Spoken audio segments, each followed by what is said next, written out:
Before we begin the story, let us know where you're watching from by leaving a comment below. If you enjoy this video, don't forget to like and subscribe.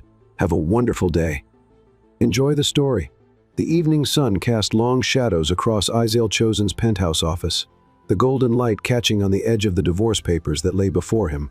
At 35, he had built an empire that spanned continents. Yet in this moment, he felt like that small-town boy who had once dreamed too big. His fingers traced the mahogany desk, a reminder of his first successful business deal. As he stared at his soon-to-be ex-wife's signature, the elegant curves of Adrienne's handwriting now seeming as false as their marriage had been. "Mr. Chosen," his assistant's voice crackled through the intercom. "The board is waiting in conference room." Isael pressed the response button, his voice steady despite the storm raging within.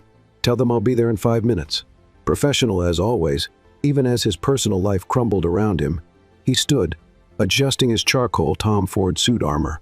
Really, against a world that had taught him trust, was a luxury he couldn't afford. The wall-to-wall windows of his office offered a panoramic view of the city he'd conquered, skyscrapers reaching toward clouds, painted in shades of amber and rose.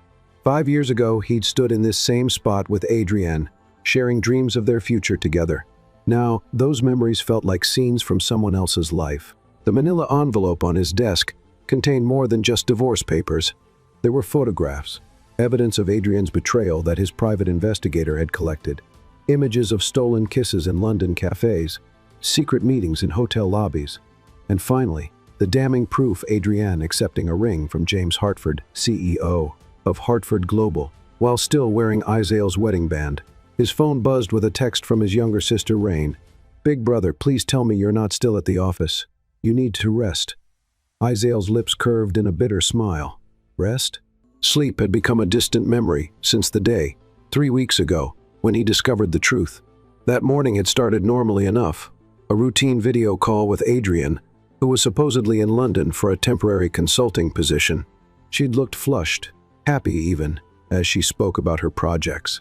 It wasn't until later that day, when the first report from his PI landed in his inbox, that he understood the source of her joy. The betrayal wasn't just personal, it was professional too. Hartford Global had been trying to acquire Chosen Industries for years. What better way to gain inside information than to seduce the CEO's wife? The thought made bile rise in his throat. Walking to the wet bar in the corner of his office, Isael poured himself 2 fingers of scotch, aged 30 years, a gift from his father on the day he'd taken over as CEO. "Never let them see you bleed, son," his father had said. The old man had been right about so many things. The liquor burned pleasantly as he swallowed, his reflection in the bar's mirror catching his eye. Dark circles shadowed his steel-gray eyes, and his black hair, usually perfectly styled, showed signs of running his fingers through it too often. He looked every bit the wounded man he was, but he'd be damned if he'd let anyone else see it. A knock at his door interrupted his thoughts. "Enter," he called out, straightening his shoulders. Marcus Chen, his head of legal, stepped in with another stack of papers. "The final settlement documents are ready for your review, sir." Isael nodded, gesturing for Marcus to place them on the desk. "Any surprises?" "No, sir."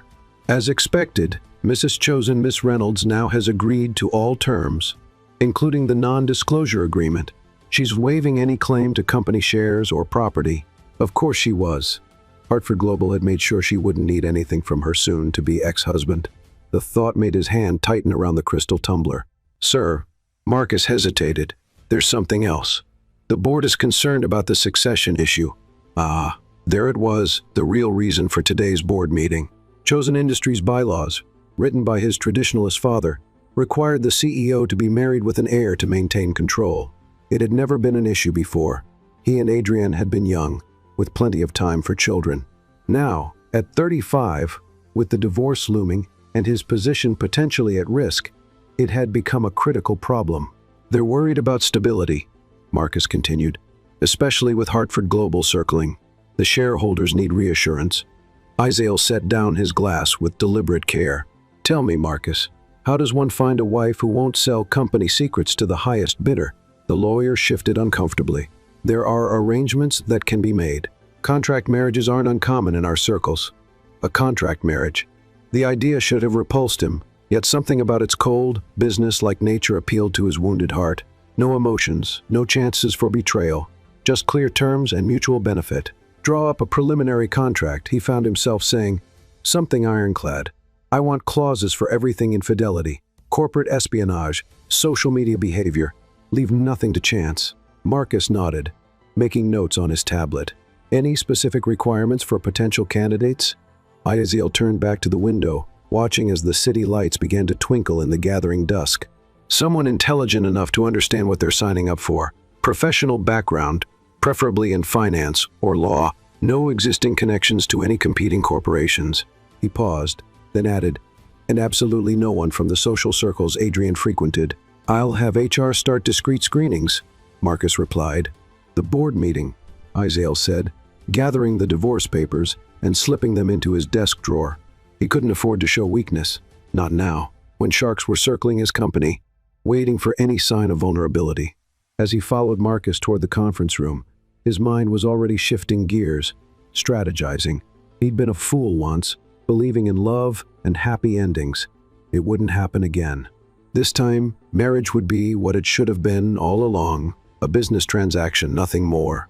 The conference room doors loomed ahead, and Azazel straightened his tie, his expression settling into the masked perfection that had earned him the nickname Ice King in business circles. Let them whisper about his failed marriage. Let them wonder about succession plans. He would show them all that Azazel Chosen didn't break. He rebuilt, stronger than before. Little did he know that fate had other plans. And somewhere in the city, a young financial analyst named Kaylee Iden was about to receive a phone call that would change both their lives forever. Chapter 2. The proposition. Kaylee Iden's fingers flew across her keyboard, her green eyes fixed on the multiple spreadsheets displayed across her monitors. The financial analysis department at Sterling & Associates was quiet at 7:30 p.m., most of her colleagues having left hours ago. But for Kaylee, late nights were a necessity, not just to prove herself as the youngest financial analyst in the firm's history, but because every extra hour meant another dollar toward her mother's mounting medical bills. A notification popped up on her screen. Hospital payment due. Her shoulders tensed as she quickly minimized it. 3 more years of her mother's experimental treatment, and the insurance only covered 60%. Sometimes it felt like drowning in slow motion. Still here, Wonder Girl? Kaylee looked up to find Jasmine, the office manager, leaning against her cubicle wall. Despite the late hour, Jasmine's makeup remained perfect, her designer outfit unwrinkled, every inch the opposite of Kaylee in her modest navy blazer and sensible shoes. Just finishing the Morrison Group analysis, Kaylee replied, pushing her glasses up her nose. They were her one vanity, designer frames that brought out the subtle gold flecks in her eyes, a splurge from her first bonus. Jasmine's perfectly shaped eyebrows rose. You might want to hold off on that one. Word is, Drake Morrison's more interested in a hostile takeover of Chosen Industries than any legitimate business. Kaylee's interest piqued. She'd been following Chosen Industries stock movements for months, noting patterns that suggested internal turmoil. The recent news of CEO Azazel Chosen's impending divorce had sent ripples through the financial world, though the details remained surprisingly private. Speaking of Chosen, Jasmine continued, her voice dropping conspiratorially. HR's been getting some interesting calls about you. Me? Kaylee blinked, her hand freezing over her mouse. Why would anyone be calling about me? Jasmine shrugged, but her eyes gleamed with curiosity. No idea, but Marcus Chen himself was asking about your background check results. Marcus Chen, head of legal at Chosen Industries. Kaylee's analytical mind immediately began connecting dots, though the picture made no sense. Why would one of the most powerful corporations in the country be interested in a junior financial analyst? Her phone buzzed, displaying an unknown number. Normally she'd let it go to voicemail, but something made her answer. Miss Iden? A crisp professional voice inquired. This is Marcus Chen from Chosen Industries. I apologize for calling so late, but we have a rather urgent matter to discuss. Would you be available for a meeting tomorrow morning at 9:00 a.m.? Kaylee's heart raced, but her voice remained steady. May I ask what this is regarding? I'm afraid I can only discuss the details in person. However, I can assure you it's a legitimate business proposition that could be life-changing. Life-changing. The hospital bill notification flickered in her peripheral vision. I'll need to check with my supervisor. That's been arranged, Marcus interrupted smoothly. A car will pick you up at 8:30 a.m. After ending the call, Kaylee sat back, mind whirling. Jasmine had disappeared, leaving her alone with her thoughts and the gentle hum of computers. The next morning found her in the back of a sleek black Mercedes, watching the city transform from her modest neighborhood to the gleaming financial district. The Chosen Industries building rose like a crystal spear against the morning sky, its 100 stories of glass and steel reflecting the sunrise. Security cleared her with surprising efficiency, and before she knew it, she was being led to a private elevator. Her reflection in its mirrored walls showed a young woman trying very hard to look composed. Honey blonde hair neatly twisted into a professional bun, minimal makeup emphasizing her natural features, and a dark gray suit that was the most expensive piece in her wardrobe. The elevator opened directly into a reception area where Marcus Chen waited, his reputation for efficiency evident in every crisp movement as he greeted her. "Miss Iden, thank you for coming. Please follow me." They entered a conference room with floor-to-ceiling windows, but Kaylee barely noticed the spectacular view. Her attention was immediately drawn to the man standing at the head of the table. Isaiah Chosen commanded attention like gravity commanded mass. It was simply a law of nature. Tall and impeccably dressed in a custom suit that emphasized his athletic build, he radiated power and control. But it was his eyes that caught her, steel gray and intensely focused, yet holding shadows she recognized from her own mirror, the eyes of someone carrying a heavy burden. "Miss Iden," his voice was deep, with a hint of roughness that suggested lack of sleep. "Please sit." She took the offered chair, hyper-aware of his presence as he remained standing, studying her with an unreadable expression. "Your analysis of the Morrison Group's financial strategies," he began without preamble, "particularly your notes on their pattern of hostile takeovers through personal leverage, is impressive work." Kaylee's mind raced. That analysis was still in progress, not yet submitted to her supervisors. "How did you? We have our ways," he cut in smoothly. "More importantly, it demonstrates exactly the kind of insight we need. Tell me, Miss Iden, what do you know about contract marriages?" The question was so unexpected that for a moment, Kaylee thought she'd misheard. "I'm sorry?" Marcus slid a document across the table. "We're offering you a business proposition, a marriage contract, 2 years minimum, with very specific terms and considerable compensation." Kaylee's hands trembled slightly as she opened the folder. The numbers on the first page made her breath catch enough to cover her mother's treatment 10 times over. "Why me?" she managed to ask, proud that her voice remained steady. Isaiah finally sat, his movements graceful despite his obvious fatigue. "Because you're brilliant but unknown, because your background check shows a history of absolute discretion and loyalty, and because you have a pressing need that we can help with, while you help us maintain stability during a crucial period." Her mother's face flashed in her mind, pale and brave in her hospital bed, trying to hide her pain. "The medical bill," she whispered. "All covered, plus a substantial trust for future care," Marcus confirmed, along with other benefits detailed in Section 3. Kaylee forced herself to think analytically, to approach this like any other business proposition. "And what exactly would be required of me?" "Public appearances as my wife, residence in my penthouse, participation in social events relevant to the company, and," Isaiah paused, his expression hardening slightly, "an heir within the 2-year period." An heir. The clinical term couldn't disguise what that meant. Kaylee felt heat rise in her cheeks, but kept her expression professional.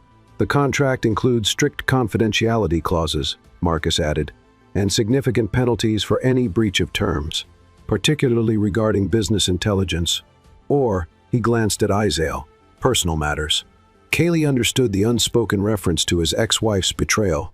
The business world was rife with rumors, though the details had been kept surprisingly quiet.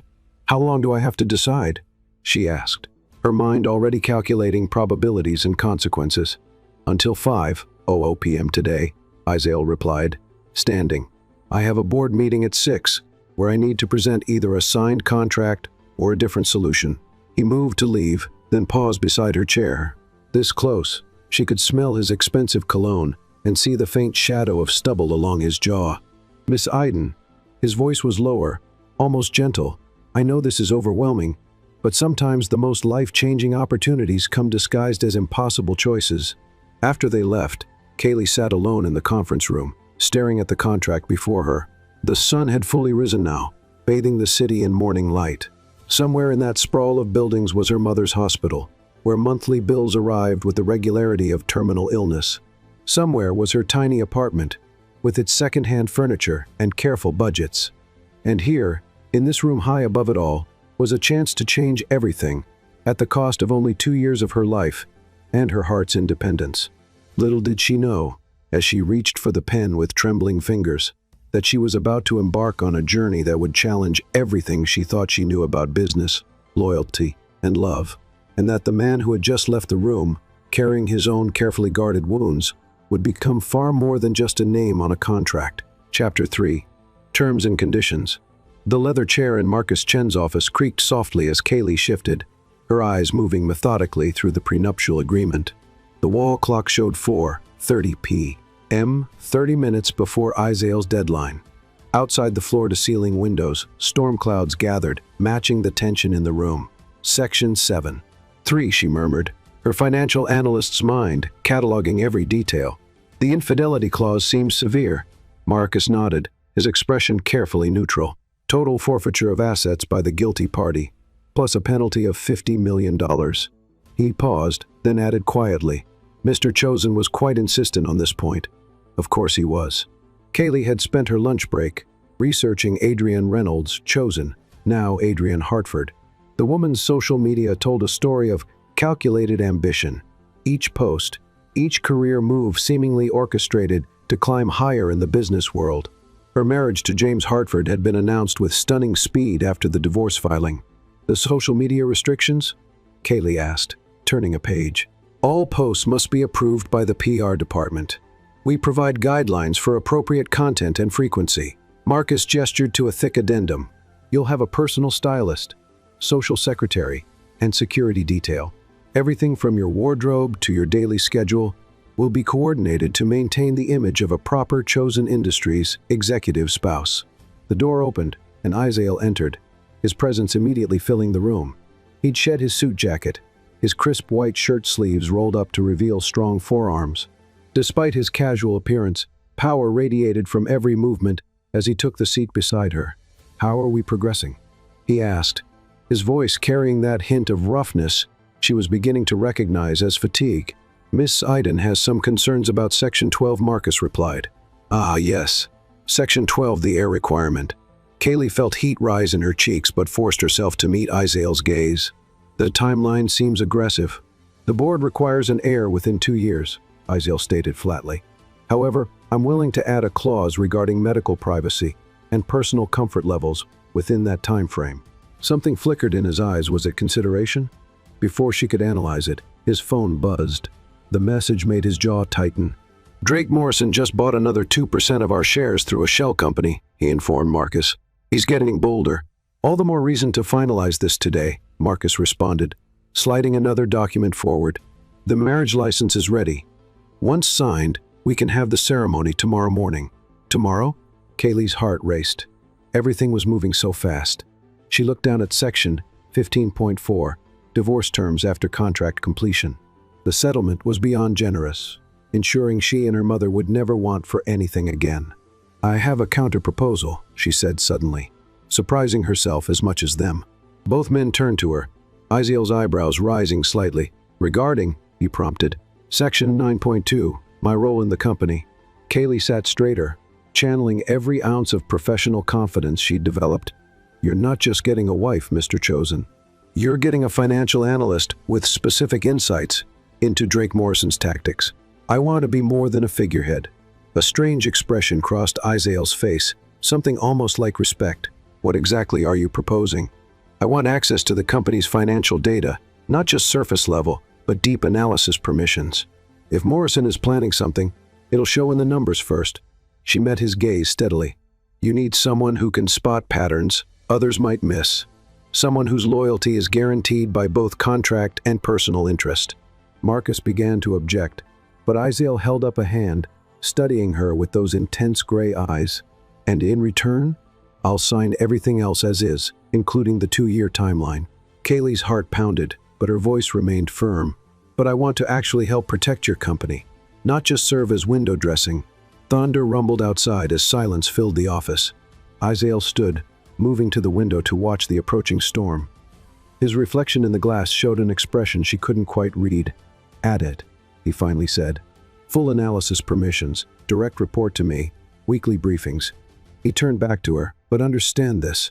If you sign these papers, your loyalty belongs to me and this company completely. There's no middle ground.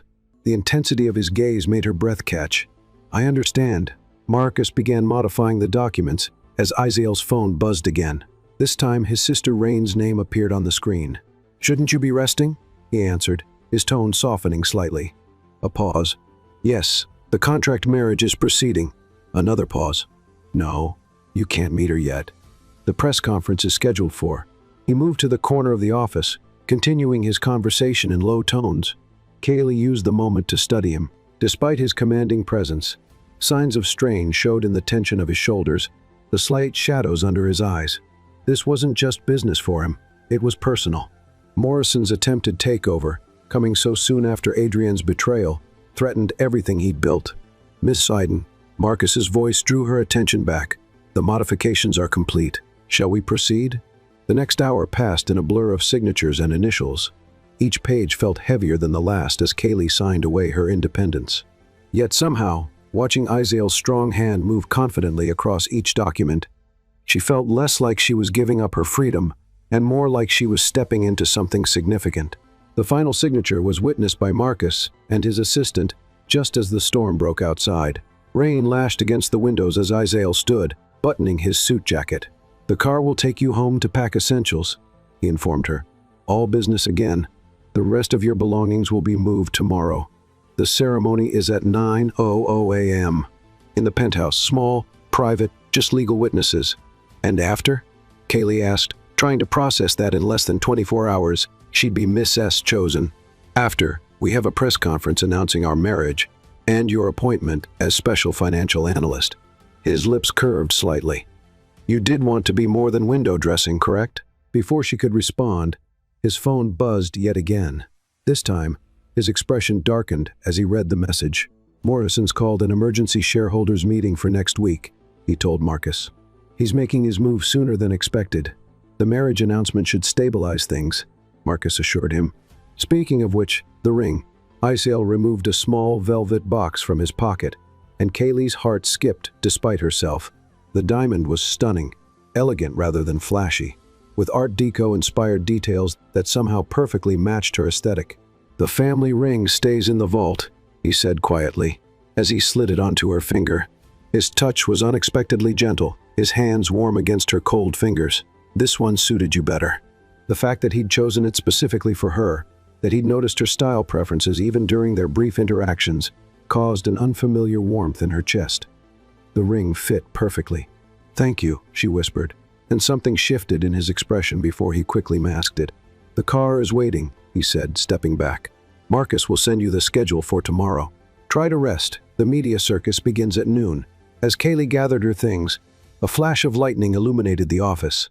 In that brief, brilliant moment, she caught Isael watching her with an unguarded expression, something like curiosity, mixed with another emotion she couldn't quite name. Then thunder crashed, and the moment passed. He was back to being the untouchable CEO, already focused on his phone, probably handling the latest Morrison crisis. In the elevator, Kaylee studied her reflection. Same person, same clothes, same glasses, but now with a ring that cost more than her annual salary and a contract that would change her life forever.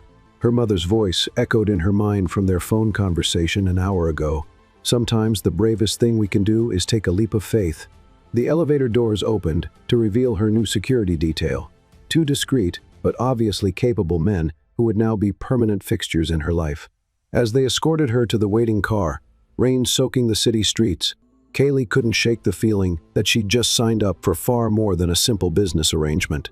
Little did she know that upstairs, Isael stood at his window, watching her car pull away, his expression thoughtful as he absently twisted his own wedding ring, a ring that would be replaced tomorrow with one that symbolized a very different kind of marriage. A marriage of convenience that would soon become anything but convenient, as hearts carefully guarded behind contract clauses and business terminology began their own unexpected negotiations. Chapter 4. Unexpected Discovery. The setting sun painted golden streaks across the penthouse's marble floors as Kaylee stood before the floor-to-ceiling windows, watching the city transform into a constellation of twinkling lights. Her wedding dress, a sophisticated Vera Wang creation, chosen by the PR team for its appropriate balance of elegance and modesty, rustled softly with each nervous breath. The day had been a whirlwind of calculated precision. The morning ceremony, attended only by Marcus Chen and the necessary legal witnesses, had taken exactly 23 minutes. The press conference that followed was a masterclass in corporate communications, with Izel presenting their marriage as a natural progression of mutual respect and shared values. Now, 12 hours later, she was Mrs. Kaylee chosen, and social media was ablaze with speculation about the Ice King's surprise wedding. Mrs. Chosen? She turned to find Marina, the housekeeper, standing discreetly by the master suite's entrance. Your evening preparations are complete, and Mr. Chosen will be arriving shortly. He just finished his conference call with the Tokyo office. Even their wedding night was scheduled like a business meeting. Kaylee's hands trembled slightly as she smoothed down her silk nightgown. Another carefully selected item, this one from La Perla. The fabric probably cost more than her old apartment's monthly rent. Thank you, Marina, she managed, proud that her voice remained steady. The older woman's eyes softened with something like sympathy before she quietly withdrew. Alone again, Kaylee moved to the ensuite bathroom, its marble and glass luxury still foreign after just one day. Her reflection showed a woman transformed, honey blonde hair falling in soft waves, courtesy of the stylist, subtle makeup enhancing her green eyes, carefully maintained from the day's events, and a body veiled in ivory silk that made her look more sophisticated than she felt. The sound of the bedroom door opening made her heart leap into her throat. She heard Izel's footsteps, the subtle shift of fabric as he removed his suit jacket, the quiet clink of his cufflinks being placed on the dresser. Kaylee. His deep voice carried through the bathroom door. He'd started using her first name during the press conference, the syllables rolling off his tongue with practiced ease. Taking a deep breath, she opened the door. Izel stood by the window where she'd been earlier, his tall frame silhouetted against the city lights. He'd loosened his tie and rolled up his sleeves, revealing those strong forearms that had distracted her during contract signatures. The jacket of his Tom Ford wedding suit was draped over a chair, and she noticed he'd already removed his shoes, making him seem somehow more approachable. The press coverage was favorable, he said, turning to face her. His words were businesslike, but his eyes darkened as they took in her appearance. The stock jumped 6 points after the announcement. I saw, she replied, grateful for the familiar territory of financial discussion. Morrison's shell companies stopped purchasing shares around 2 p.m. Izel moved to the wet bar, pouring 2 glasses of champagne. Celebrating our successful merger? The hint of irony in his voice made her lips curve despite her nervousness. Something like that. She accepted the glass, their fingers brushing briefly. The contact sent an unexpected shiver down her spine. You handled the press conference well, he observed, studying her over the rim of his glass. Even that question about Adrienne. Yes. The reporter who tried to provoke a reaction by asking how it felt to follow such a notorious predecessor. Kaylee had smiled and replied that she preferred to focus on the future rather than the past, earning an approving nod from Marcus. The PR team's briefing was thorough, she said, taking a sip of champagne to steady her nerves. The vintage was excellent, probably worth more than her old car. They didn't tell you to look at me that way when you answered, Izel replied, his voice dropping slightly. That was all you. Heat rose in her cheeks as she remembered the moment, how she'd instinctively turned to him, her response genuine despite the orchestrated nature of their marriage. Something had passed between them then, something that made the reporters lean forward in their seats. He set down his glass and moved closer, his height making her tip her head back to maintain eye contact. We should discuss expectations for tonight. Her heart raced at his proximity. Up close, she could see the faint shadows under his eyes, smell his expensive cologne mixed with something uniquely him. The contract specified an heir within 2 years, he interrupted softly. It didn't specify rushing things on our wedding night just to meet social expectations. Surprise made her blink. You don't want what I want. His hand came up to cup her cheek. The touch surprisingly gentle, is to understand why you're trembling. The tenderness in his gesture undid her careful composure. I've never. She swallowed hard. This would be my first. Understanding dawned in his eyes, followed by something fierce and protective that made her breath catch. His thumb stroked her cheekbone as he processed this revelation. Why didn't you tell me? It wasn't relevant to the contract terms, she whispered, unconsciously leaning into his touch, and I didn't want you to think. I was too inexperienced for the position. A sound, somewhere between a laugh and a groan, escaped him. The position of my wife. His other hand came to rest on her waist, warm through the silk. Kaylee, this changes things. It doesn't have to, she insisted, even as her body betrayed her by pressing closer to his warmth. I understand what's required. Stop. His voice was rough now, his eyes intense as they searched hers. You're not a business requirement. This part of our arrangement happens on your terms, when you're ready. The tenderness beneath his words made tears prick at her eyes. She had expected cold efficiency, maybe even indifference. Instead, this powerful man, who'd married her for business, was treating her first time as something precious. The board, she began, but he shook his head. The board isn't in this room, he murmured, his thumb brushing away a tear that escaped. Tonight we sleep, just sleep, and tomorrow we begin learning each other properly. As if to demonstrate, he lowered his head slowly, giving her time to pull away. When she didn't, his lips brushed hers, the barest whisper of a kiss, sweet and undemanding. The gentleness undid her. Before she could stop herself, her hands came up to grip his shirt, pressing closer as the kiss deepened.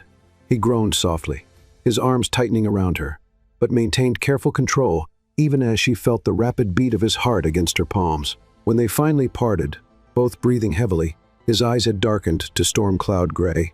You're going to test my self-control, aren't you? The roughness in his voice sent shivers through her. I thought you didn't believe in tests anymore, she replied softly, referencing his comment during the press conference about their relationship being built on trust rather than trials. Something flickered in his expression, surprise, followed by what might have been admiration. You're dangerous, he murmured, pressing his forehead to hers, using my own words against me already. They stood like that for a moment, sharing breath, before he slowly released her. Go change into something comfortable, he said, his voice gentle but firm. I'll do the same, and then we'll talk. Really talk, without contracts or cameras or expectations. In the bathroom, Kaylee found that Marina had laid out silk pajamas alongside the lingerie. As she changed, she heard Isael moving around the bedroom, the domestic sounds oddly comforting. When she emerged, he'd changed into black lounge pants and a soft gray t-shirt that made him look younger, more approachable. He turned down the bed and was sitting against the headboard, legs stretched out on top of the covers. Patting the space beside him, he said simply, "Come here." Kaylee hesitated only a moment before joining him, careful to leave space between them. To her surprise, he immediately pulled her closer, arranging her against his side with her head on his shoulder. "Better," he murmured. "Now, tell me about your mother's treatment. The real story, not the sanitized version in your background check." The unexpected question, asked with genuine interest, broke down her remaining walls. Soon, she found herself telling him everything.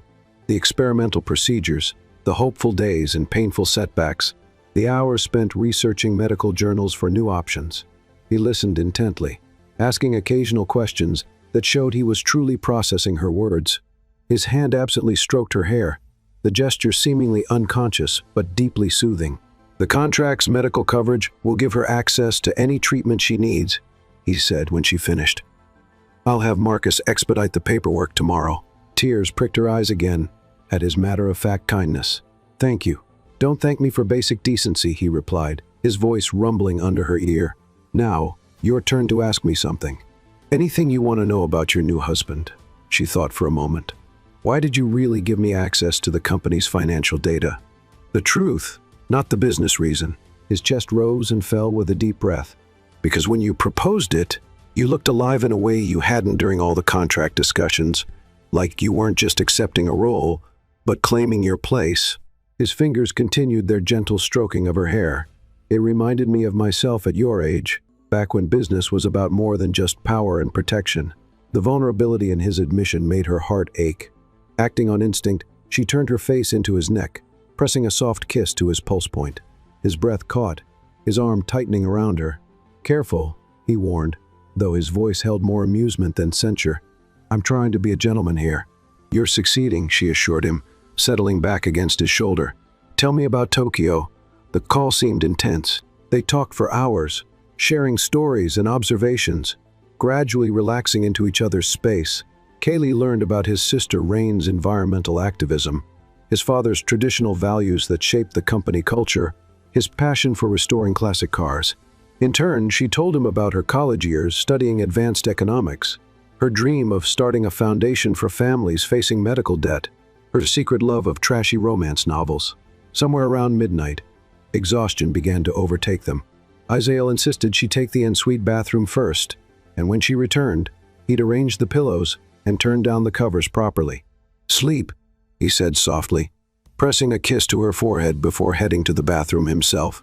Lying in the massive bed, surrounded by luxury but comforted most by the sound of running water and quiet movement from the bathroom, Kaylee reflected on the unexpected turn her wedding night had taken. She'd expected business-like efficiency at best, cold duty at worst. Instead, she'd discovered layers to Isael chosen that made her heart flutter in a decidedly non-contractual way. When he returned and slid under the covers beside her, she was already half asleep. His arm curved around her waist, drawing her back against his chest in a position that felt surprisingly natural. "Rest," he murmured against her hair. "I've got you." As she drifted off, Kaylee realized that somewhere between the contract signing and this moment, something fundamental had shifted. This wasn't just about business anymore, wasn't just about heirs and company stability. In treating her virginity as precious rather than inconvenient, in showing genuine interest in her life and dreams, Isael had revealed a capacity for tenderness that all his careful walls couldn't quite hide. And that, she realized as sleep claimed her, might be the most dangerous discovery of all. In the darkness, Isael lay awake a while longer, marveling at how right she felt in his arms. He'd planned this marriage as a business arrangement, a shield against vulnerability. Instead, he'd found himself enchanted by a woman whose strength was matched by a sweetness that made his protective instincts surge. "What are you doing to me?" he whispered to her sleeping form, allowing himself one more gentle kiss to her hair before closing his eyes. Neither of them knew it yet, but this night would mark the beginning of a transformation from a marriage of convenience to something far more powerful and profound than either had dared to imagine. Chapter 5. Growing tensions 3 weeks into their marriage, Kaylee was burning midnight oil in her office, surrounded by financial reports and market analyses. The blue light from her monitors cast shadows across walls, covered in complex flowcharts tracking Morrison's company movements. Something about his latest acquisition pattern nagged at her analytical mind. "Found something interesting?" She jumped at Isael's voice, looking up to find him leaning against her doorframe. Even at this late hour, he looked impeccable in his tailored suit, though she noticed the slight loosening of his tie, a sign of his own long day. Maybe. She pulled up a series of transactions on her main screen. "Look at Morrison's acquisition pattern. He's not just buying shares through shell companies anymore. He's systematically targeting our supply chain partners." Isael moved behind her chair, his presence warm and solid as he studied the data. The subtle scent of his cologne made her pulse quicken, but she forced herself to focus. Here, she pointed to a particular cluster of transactions. 3 pharmaceutical research companies, all acquired through different shell corporations, all with contracts to chosen industries. But the timing, what about it? His hand rested on the back of her chair, fingers just brushing her shoulder. "They were all purchased 3 months before your divorce filing became public." She pulled up more data. "And look at their research focus: fertility treatments, reproductive medicine, genetic enhancement." Isael went very still behind her. "Show me the funding sources." Her fingers flew across the keyboard, bringing up complex financial webs. "That's the interesting part. The money's being routed through Singapore, but if you trace it back," she highlighted a series of transactions, "it all leads to one holding company, Phoenix Global Investments." "I've never heard of them." "You wouldn't have. They were incorporated exactly 1 day after." She hesitated. "After what?" "After your first date with Adrian." The temperature in the room seemed to drop. Isael straightened, moving to stare out her office window at the city lights. "It wasn't chance," he said quietly, "meeting her at that gala. The whole relationship was possibly orchestrated." Kaylee stood, torn between giving him space and offering comfort. "But, Isael, there's more. The pharmaceutical companies, they're all working on something called Project Phoenix. And the preliminary research," she swallowed hard, "it involves fertility enhancement drugs." He turned back to her sharply. "What kind of enhancement?" "The documents are heavily redacted, but I found references to multiple birth rates, success probability factors." She met his eyes. They were developing ways to guarantee twins or triplets. Understanding dawned in his expression, followed by something darker. To ensure an heir quickly, make any marriage harder to dissolve, and tie the chosen wife to the company permanently through children. Kaylee's analytical mind was racing ahead. But why go to such elaborate lengths unless taking over Chosen Industries was only part of the plan? Iziel moved back to her desk, studying the financial webs she'd mapped. These research facilities, the drug development, they're using my company's resources for something bigger. A notification popped up on Kaylee's screen, an email from an unknown sender. Her blood chilled as she read it. Clever analysis, Miss S. Chosen, but some secrets are better left buried. Ask your husband about Project Phoenix, or better yet, ask Adrienne while you still can. Iziel's hand gripped her shoulder as he read the threat. Before either could speak, her office window exploded inward. Glass sprang across her desk. Iziel yanked her down, covering her body with his, as a brick landed where she'd been sitting moments before. Security. His voice was sharp as he activated his phone's emergency protocol, but his hands were gentle as they checked her for injuries. Are you hurt? I'm fine, she assured him, though her heart raced. The brick had a note attached. Next time won't miss. Marcus burst in with security teams, efficiently securing the area, while Iziel kept Kaylee close, his arm protective around her waist. Sweep the building, he ordered. I want every security feed from the last 24 hours analyzed, and get that glass cleaned up. He looked down at Kaylee. You're moving your office next to mine. No arguments. She started to protest, but the fierce concern in his eyes stopped her. This wasn't just her CEO being protective. This was her husband, genuinely afraid for her safety. Okay, she agreed softly, letting him pull her closer. Hours later, after security sweeps and police reports, they sat in Iziel's penthouse office. Kaylee had changed into one of his spare shirts, the expensive fabric swimming on her frame but somehow comforting. We need to talk about what you found, Iziel said finally, handing her a glass of wine. All of it. She curled into the leather sofa, watching him pace. You think Morrison's working with someone inside Chosen Industries? Has to be. The timing of those acquisitions, the information about the divorce. He ran a hand through his hair. Someone high level, someone who would know about Project Phoenix. She suggested quietly. He stopped pacing, turning to look at her with an intensity that made her breath catch. I never told anyone this, but before Adrienne left, she tried to convince me to invest in a pharmaceutical research project. Said it would revolutionize the fertility industry. Let me guess, the project name Phoenix. He moved to sit beside her, close enough that she felt his warmth. I refused. The protocol seemed questionable, the ethics murky. She was surprisingly angry about it. Kaylee's mind connected more dots. The shell companies, the research facilities, they needed your company's resources, your connections. When you wouldn't cooperate, they found another way in. His jaw clenched. Through you. She sat down her wine, turning to face him fully. Iziel, was our marriage part of their plan too? His eyes snapped to hers, something fierce and protective flaring in them. No.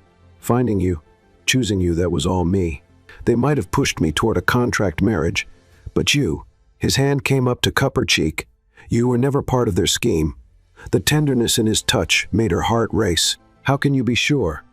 Because his thumb stroked her cheekbone in a way that made her shiver. You're the one variable they couldn't control. The analyst too brilliant to manipulate.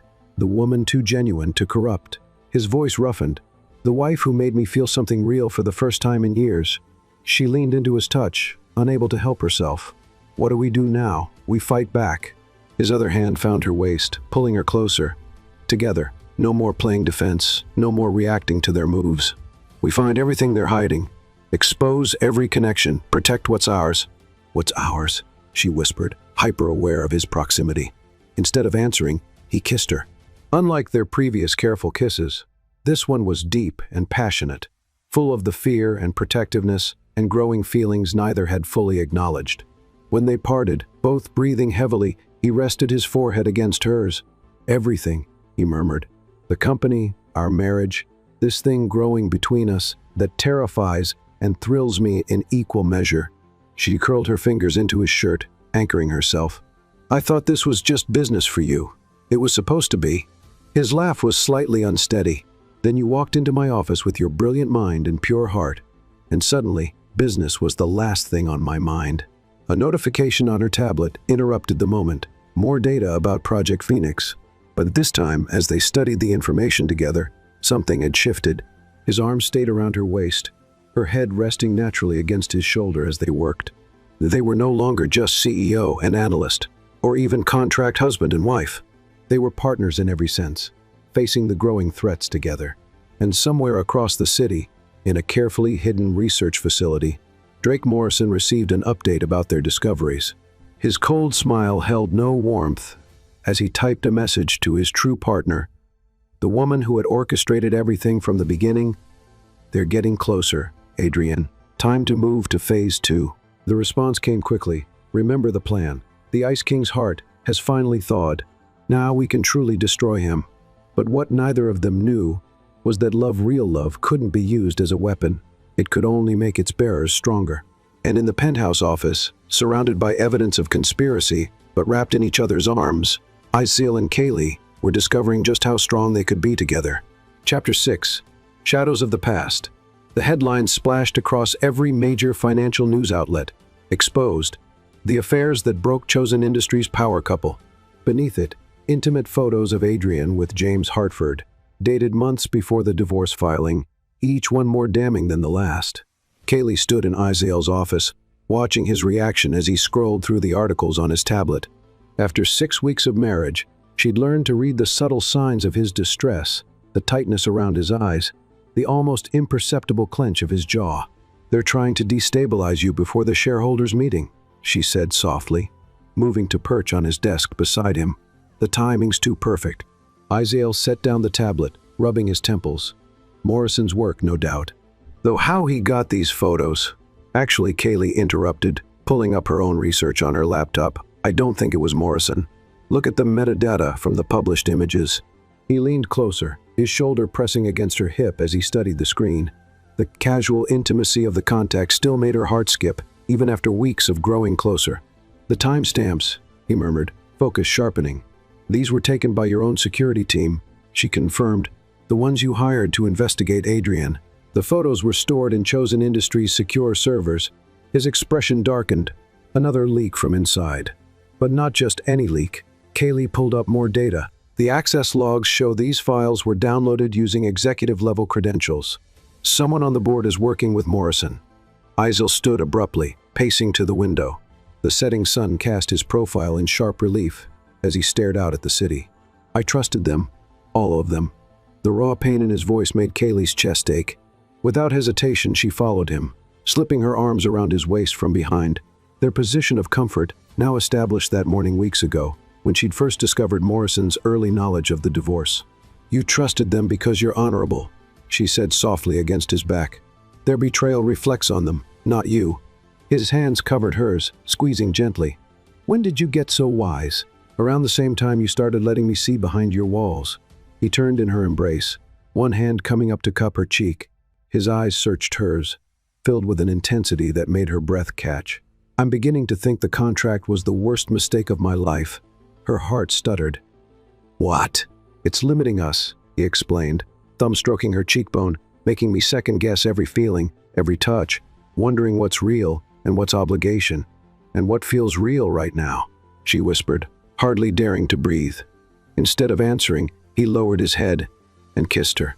Unlike their previous kisses, sweet, careful things mindful of her inexperience, this one was deep and demanding. His arm banded around her waist, pulling her flush against him, as his other hand tangled in her hair. Kaylee melted into him, her hands clutching his shirt as she opened to his kiss. All the attraction and tenderness that had been building between them crystallized into this moment of passion and truth.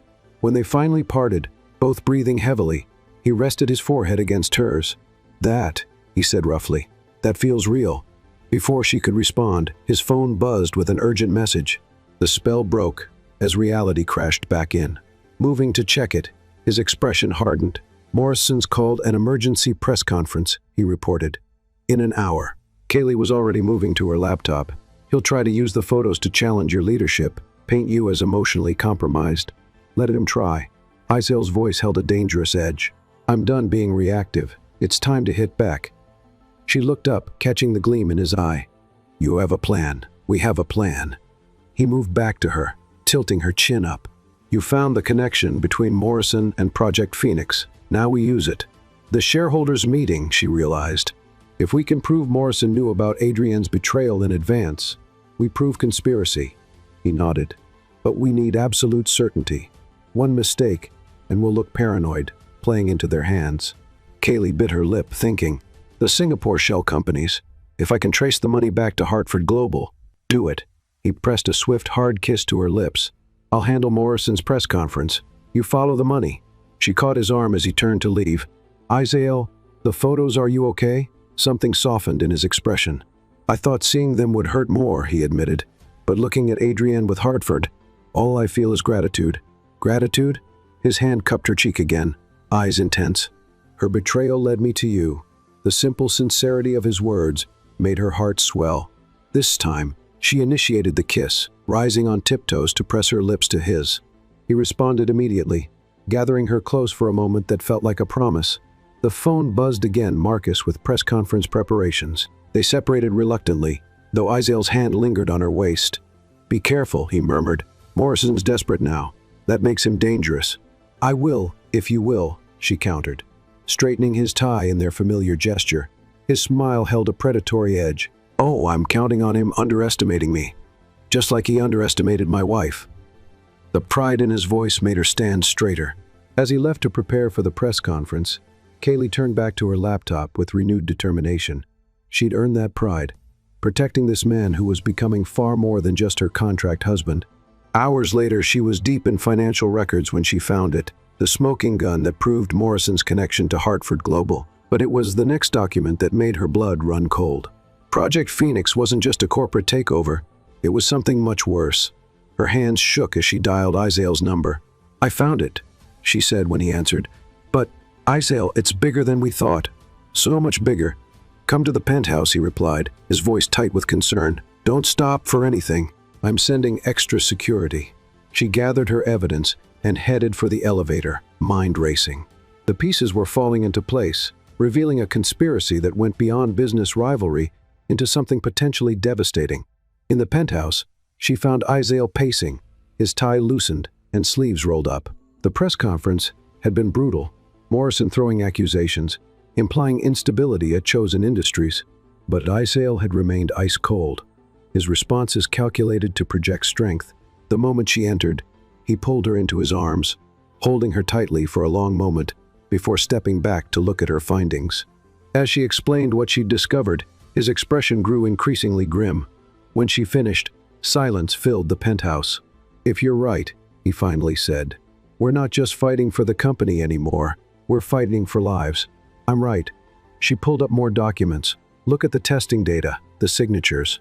The shell companies weren't just for buying shares, they were hiding research facilities. Isael studied the evidence, his analytical mind processing implications. We'll need help. This is beyond corporate law now. I know someone, she offered hesitantly. From college. She works for the FBI's Financial Crimes Division. He nodded slowly. Make the call. But, Kaylee, his hands framed her face. This puts you in danger. Real danger. Maybe you should, don't. She covered his hands with hers. Don't you dare suggest I leave. We're in this together. Something fierce and protective flashed in his eyes. Then he was kissing her again, hard and desperate, pouring all his fear and need into the contact. When they parted, both breathless, he pressed his forehead to hers. Together, he agreed roughly. But promise me you'll be careful. I can't lose you too.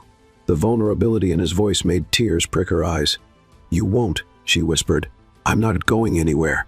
They stood together at the penthouse windows, watching night fall over the city. Tomorrow would bring new battles, new dangers, but tonight they held each other, drawing strength from a connection that had grown far beyond their careful contract, into something neither had expected, but both now cherished. Neither spoke of love, yet it was too soon, too tangled with duty and obligation.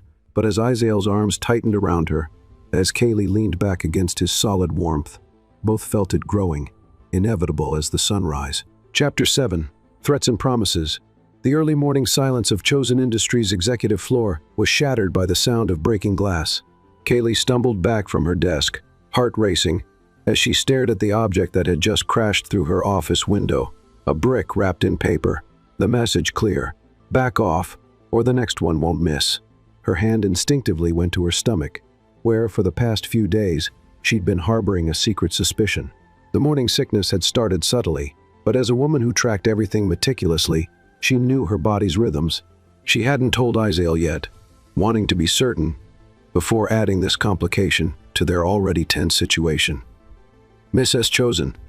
Security burst through the door, weapons drawn. Behind them came Marcus Chen, his usually composed face tight with anger. "I'm fine," she assured them, though her voice shook slightly. "It didn't, Kaylee." Isael's voice cut through the chaos as he pushed past everyone to reach her. His hands moved over her quickly, checking for injuries, before cupping her face. "Are you hurt?" She leaned into his touch, drawing strength from his solid presence. "No, I'm okay. Just startled." His eyes went to the broken window, then to the brick, still wrapped in its threatening message. The temperature in the room seemed to drop as his expression hardened into something dangerous. "Clear the floor," he ordered, not looking away from her. "Marcus, initiate lockdown protocols. No one in or out without direct authorization from me." As the room emptied, Isael pulled her closer, pressing his forehead to hers in their intimate gesture. "I should have had the windows replaced with bulletproof glass weeks ago. You can't protect me from everything," she whispered, though her hands clutched his suit jacket. "Watch me." The fierce possessiveness in his voice made her shiver. Over the past 2 months, their relationship had evolved far beyond the contract's boundaries. What had started as careful attraction had blazed into something powerful and real, though neither had yet put it into words. "The FBI is close to proving Morrison's connection to Project Phoenix," she said, trying to focus on business. "This shows we're getting to him." Isael's hand slid to her waist, holding her protectively. "He's escalating. First threats by text, now this. What's next? A car accident? A mugging gone wrong? Hey." She pulled back enough to meet his eyes. "Don't let them get in your head. That's what they want." His laugh was harsh. "They're already in my head. Every time you leave my sight, every morning I wake up, and you're not there because you're already working." He broke off, jaw clenching. "Then let me move my office," she suggested softly, "next to yours like you wanted." He blinked in surprise. She'd been resistant to the idea before, wanting to maintain professional boundaries. "What changed your mind?" "Everything," she wanted to say. "The way you look at me, the way you hold me at night, the possible life growing inside me that's half yours." Instead, she reached up to straighten his tie, their gesture intimate and grounding. "Maybe I just want to be closer to my husband." Something heated flashed in his eyes. Before she could process it, he was kissing her, deep and possessive. She melted into him, arms winding around his neck as he pulled her flush against him. When they parted, both breathing heavily, he kept her close. "Move in today. I'll have it set up, your systems, immediately." She nodded, then swayed slightly as a wave of dizziness hit her. His arms tightened instantly. "Kaylee." The concern in his voice made her heart ache. "What's wrong?" She should tell him. The words were on the tip of her tongue. "First, I need to show you something," she said instead, "about Project Phoenix. I was working on it when—" She gestured to the broken window. His expression darkened again at the reminder of the threat, but he followed her to her computer. As she pulled up the documents, she felt him go still behind her. "These shipping manifests," he said slowly.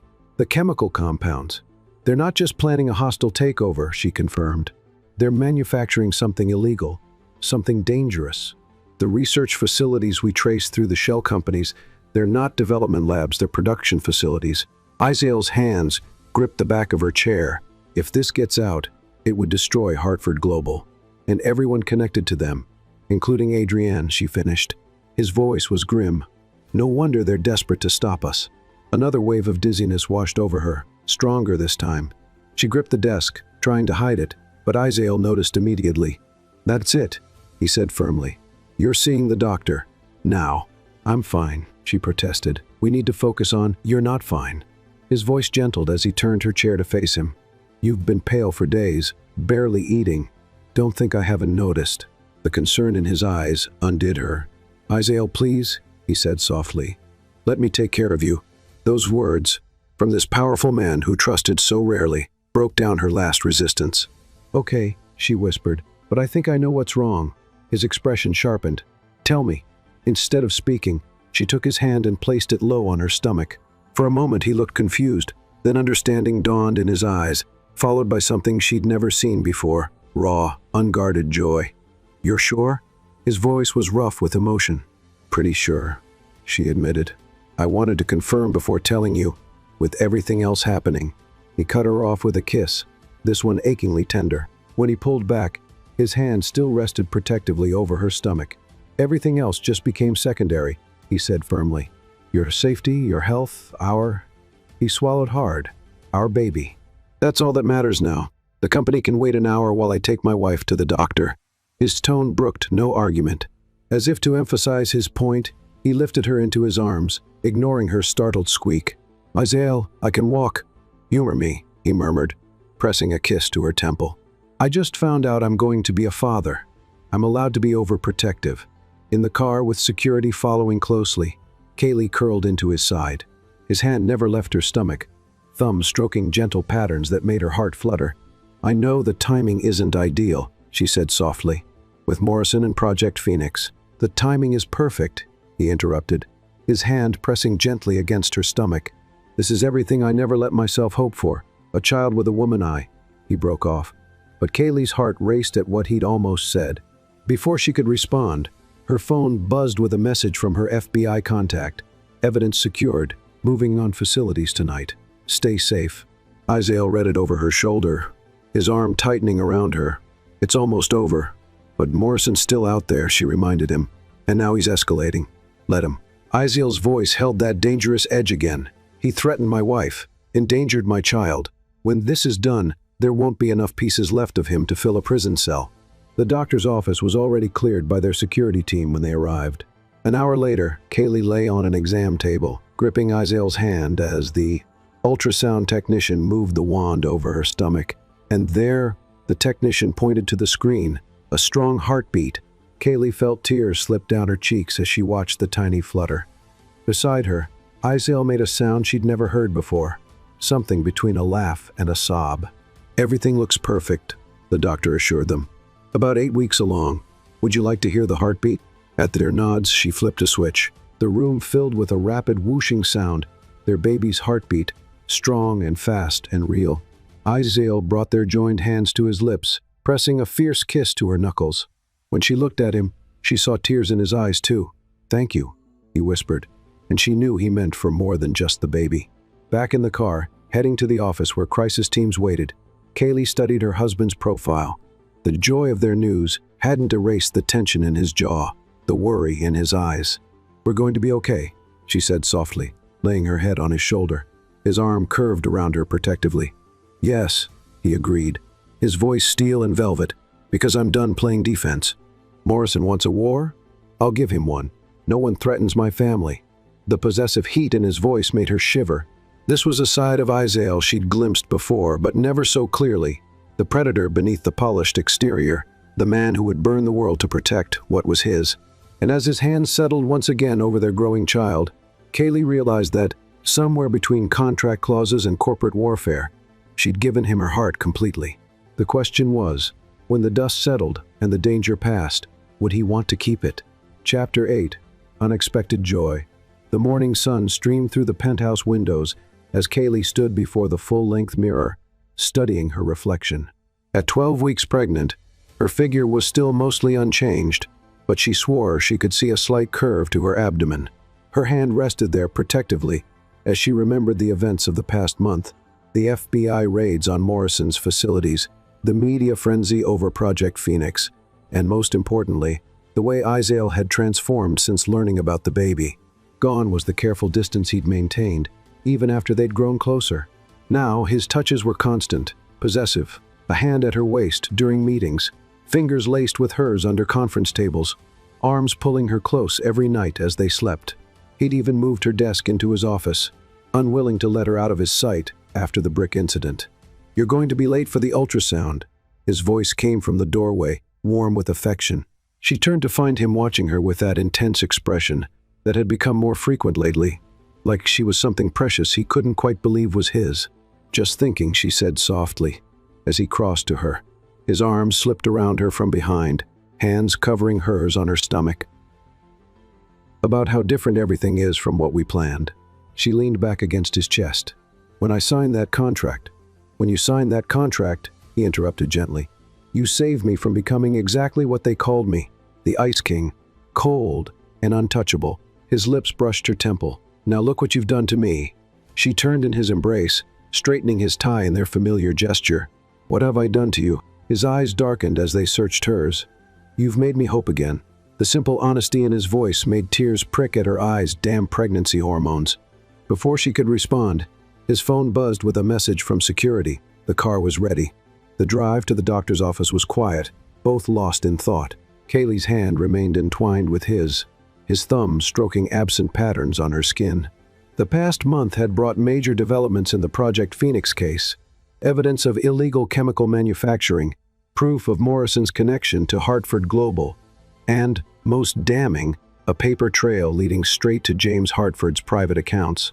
But Adrienne remained elusive, her role in the conspiracy still unclear. The thought made Kaylee's protective instincts flare, her free hand moving to her stomach, making Izel's grip tighten. "Stop worrying," he murmured. "The FBI has Hartford in custody.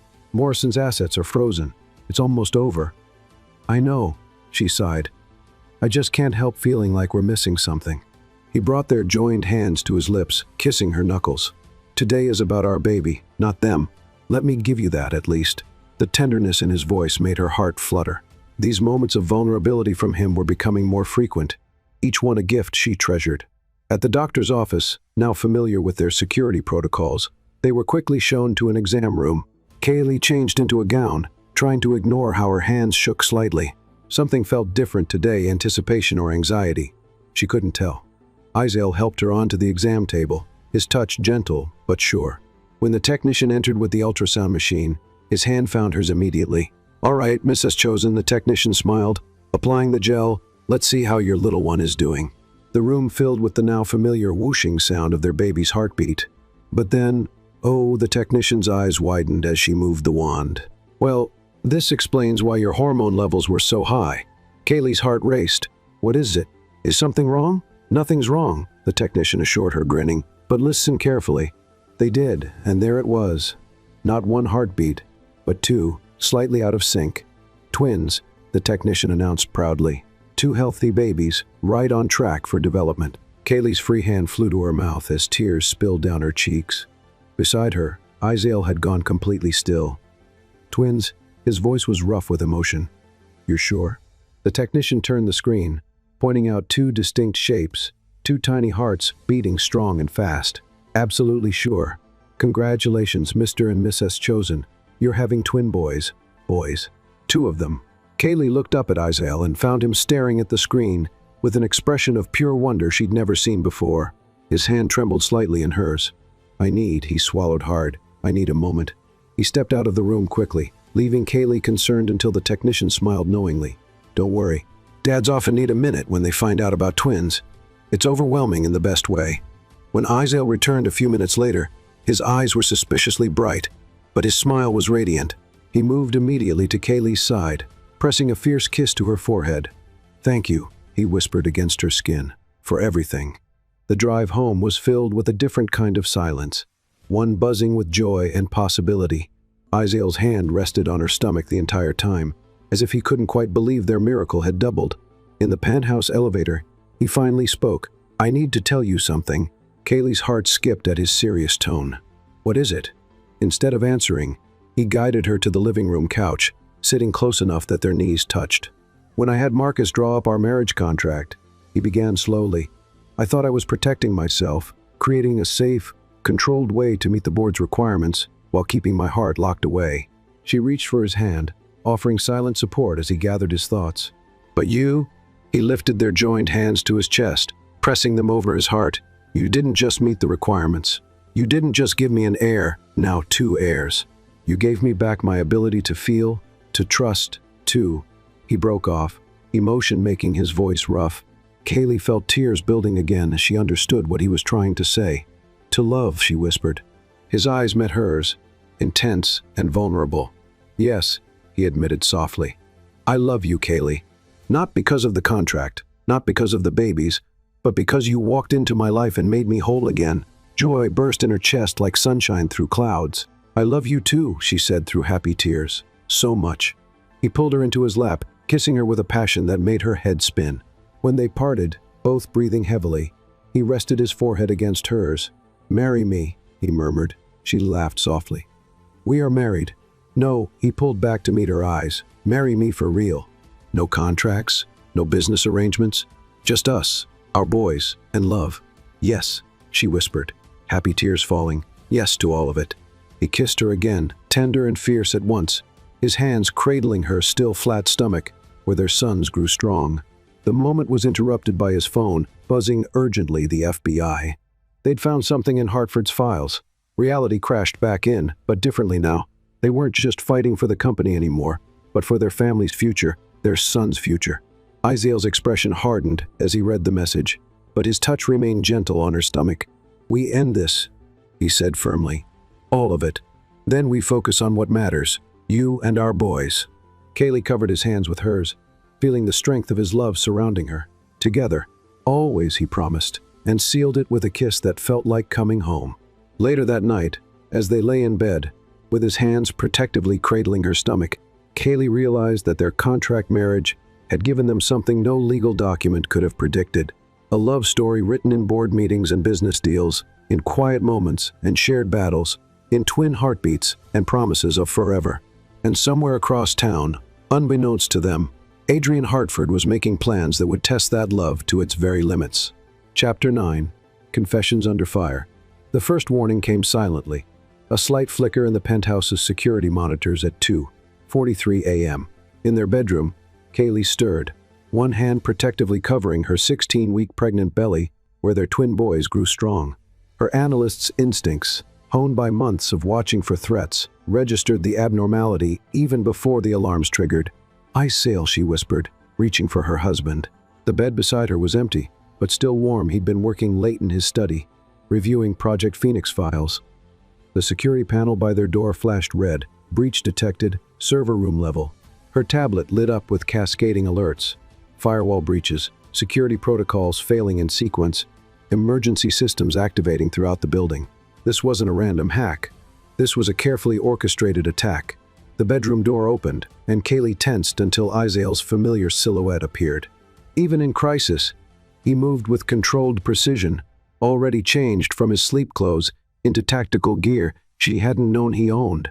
"Stay calm," he said quietly, moving to the wall, safe hidden behind their wedding photo. "Security teams are mobilizing, but someone's disabled the elevator protocols. They're coming up." "The Project Phoenix files?" she asked, already knowing the answer. "Being accessed directly from our servers."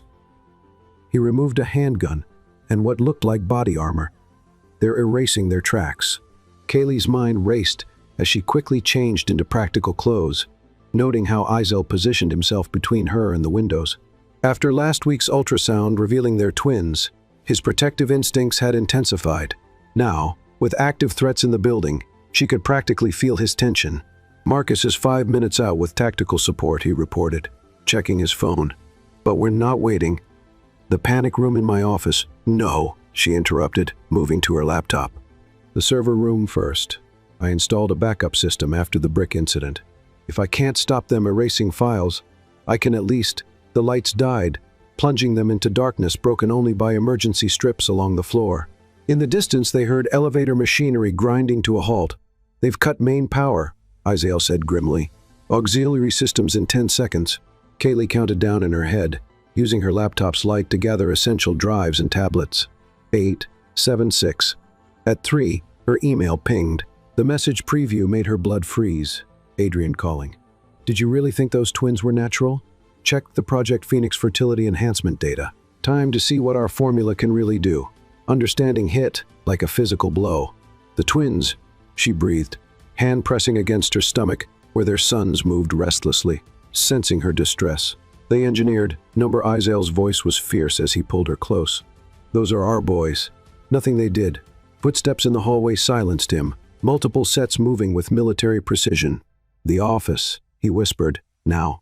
They moved silently through the penthouse's dark corridors, Izel's hand steady on her lower back. The emergency lighting cast everything in eerie red shadows, making the familiar space alien and threatening. Just as they reached his office door, the window at the end of the hall exploded inward.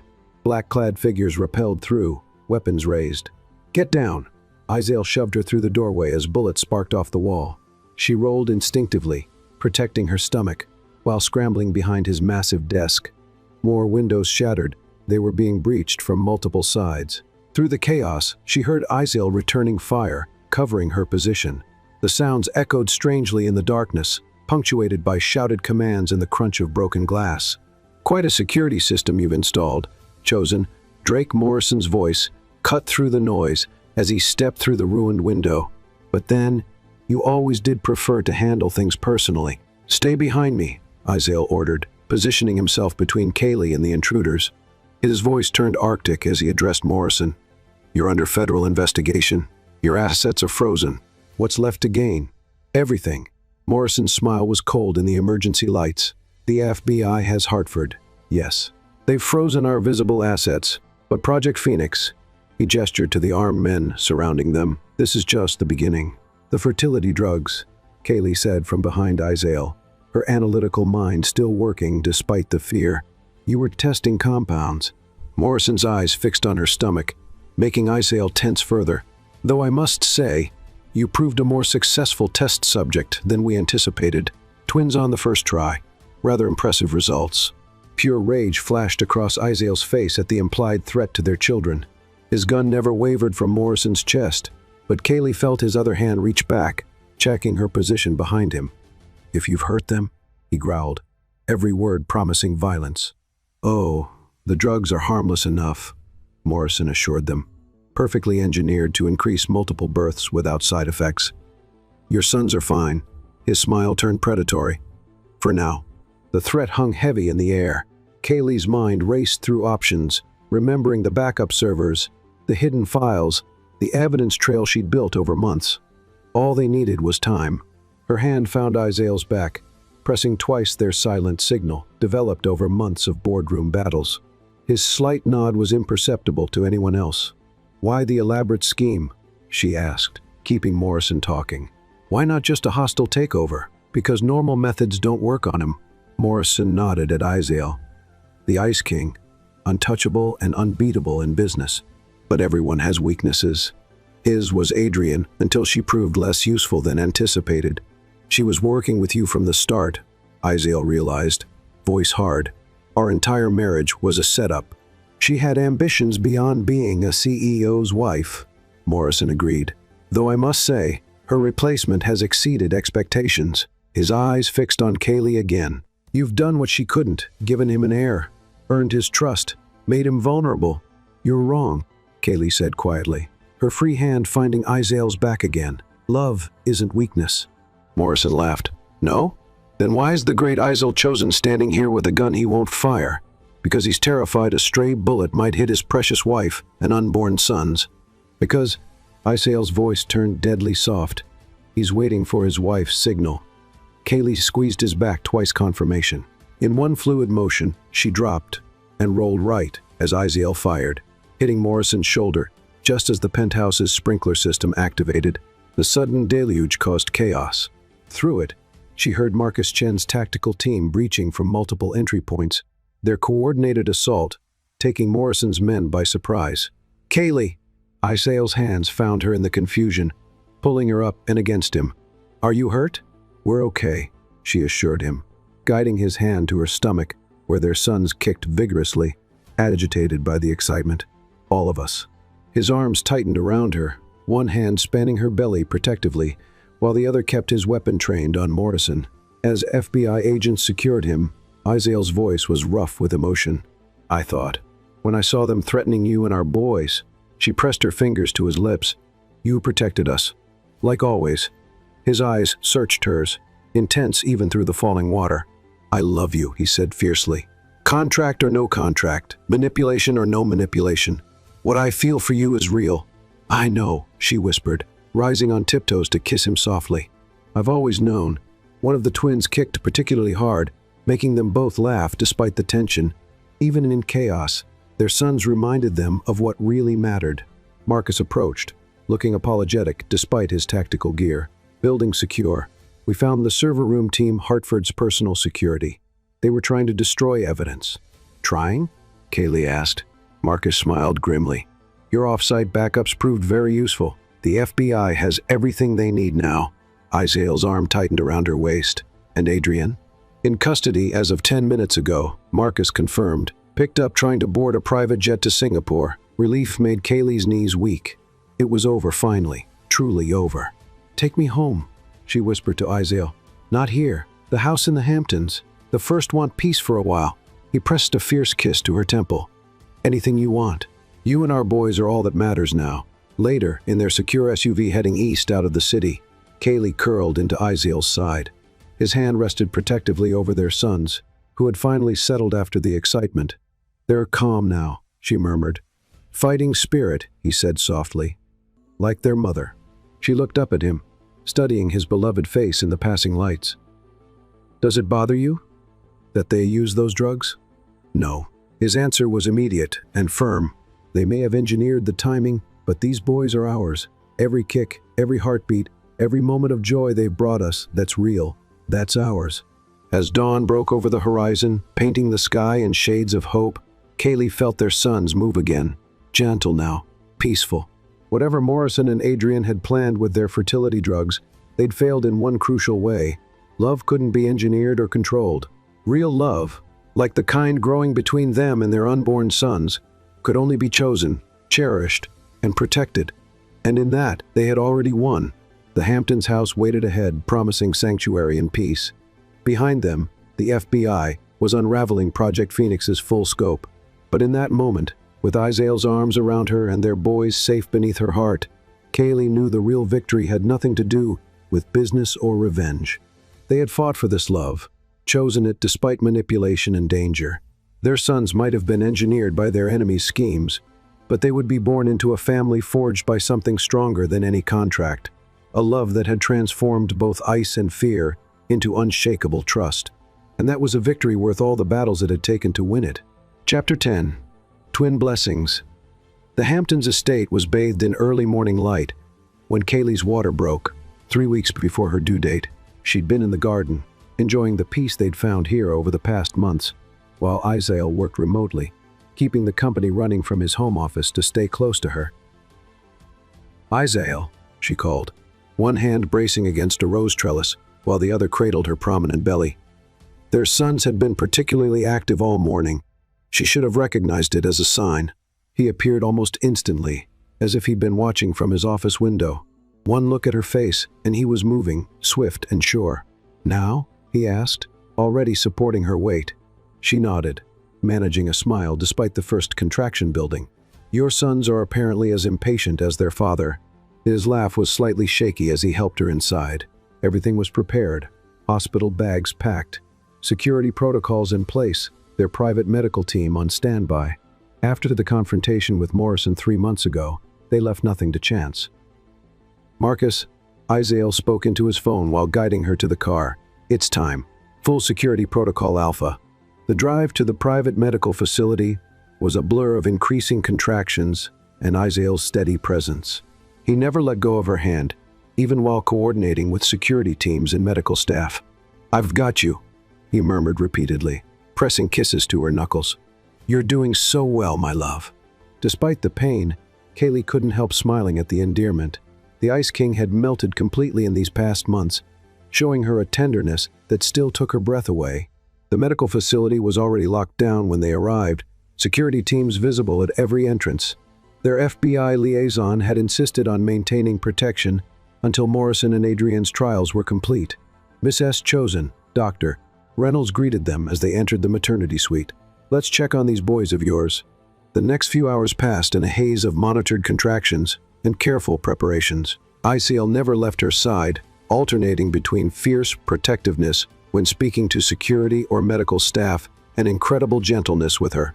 Talk to me, Kaylee, she gasped during a particularly strong contraction. Distract me. He pressed a cool cloth to her forehead, his other hand still firmly in hers. Do you remember our first morning in the Hamptons? After everything with Morrison? She nodded, focusing on his voice. You were standing on the beach at sunrise, he continued softly, wearing my shirt over your swimsuit, hand on your stomach, looking so peaceful. That's when I knew. Knew what? She managed between breaths. That I wanted to spend every sunrise for the rest of my life with you.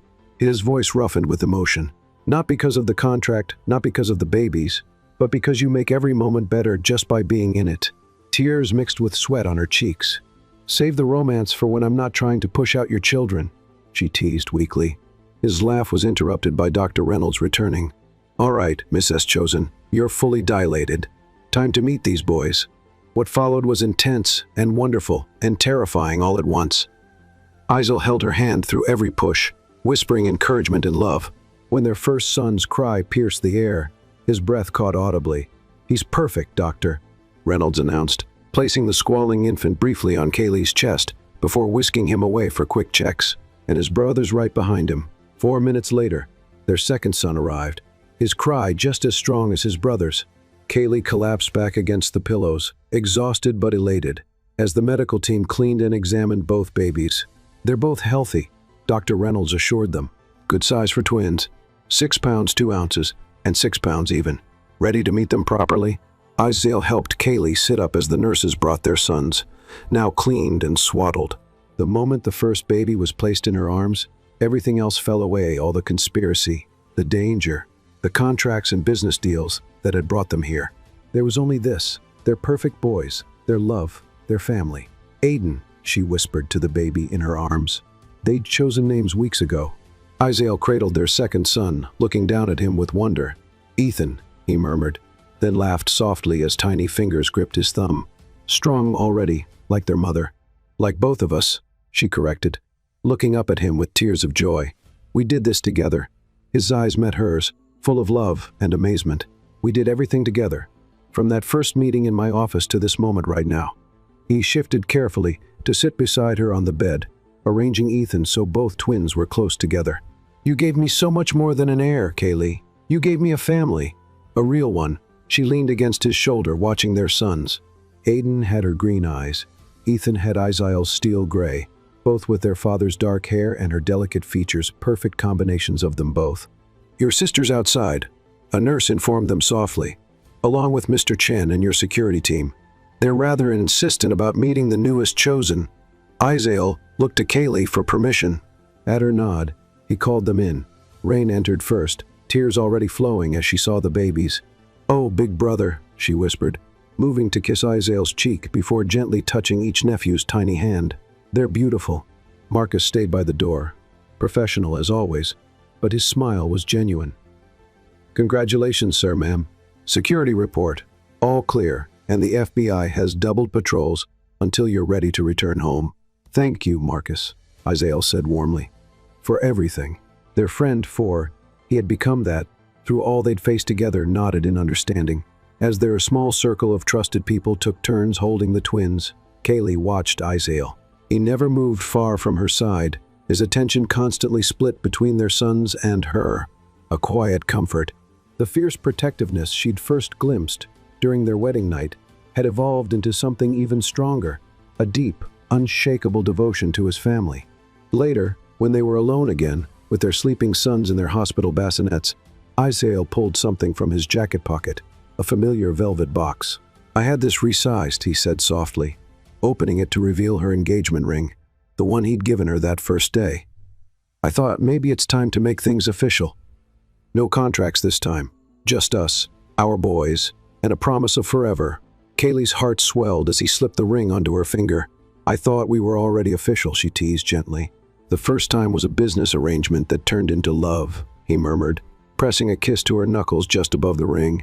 This time, it's a choice. My choice to love you and our sons for the rest of my life. No conditions, no terms, no end date. Just love, she whispered, drawing him down for a tender kiss. Just love, he agreed against her lips.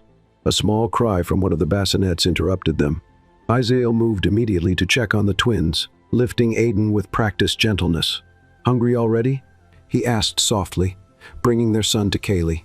Just like your mother, always thinking ahead.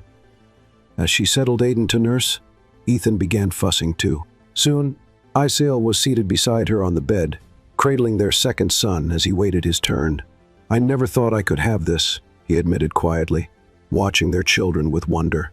After Adrienne, I thought love was just another business transaction, something to be negotiated and managed. And now? Kaylee asked, shifting Aiden to her shoulder to burp him. Isael's free hand came up to cup her cheek. "Now, I know it's the most powerful force in the world, strong enough to break through every wall, heal every wound, create miracles like these." He nodded to their sons. "Strong enough to turn a contract into a covenant." As if in agreement, both twins made small, contented sounds. Kaylee laughed softly, trading babies with Isael so Ethan could nurse. "We should send Morrison a thank you note," she mused. "Without his schemes, we might never have found each other." "I would have found you," Isael said with quiet certainty. "Maybe not as quickly, maybe not as dramatically, but souls like ours, they're meant to meet." Looking at their family, this miracle born from business arrangements and conspiracies, but transformed by genuine love, Kaylee knew he was right. Some love stories started with grand gestures or chance meetings. Theirs had started with contracts and conditions, with walls built high and hearts carefully guarded. But that only made its triumph more beautiful. A reminder that real love couldn't be engineered or controlled, only chosen, cherished, and allowed to grow into something stronger than any force trying to break it. As their sons drifted to sleep in their arms, Kaylee met Isael's adoring gaze and knew that this was just the beginning of their real story together. Chapter 11. Web of Deceit. 3 months after the twins' birth, Kaylee sat in her restored office next to Isael's, surrounded by financial records that told a story far deeper than simple corporate espionage. Aiden and Ethan slept peacefully in the adjacent nursery, a space that represented everything Adrian had tried and failed to achieve. Her laptop pinged with an alert from one of her tracking programs. The document that appeared made her blood run cold. Adoption papers from 20 years ago, sealed by court order. Adrian Reynolds, age 7, adopted by the wealthy Reynolds family after 3 years in foster care. "Isael," she called softly. Mindful of the sleeping twins, I found something different.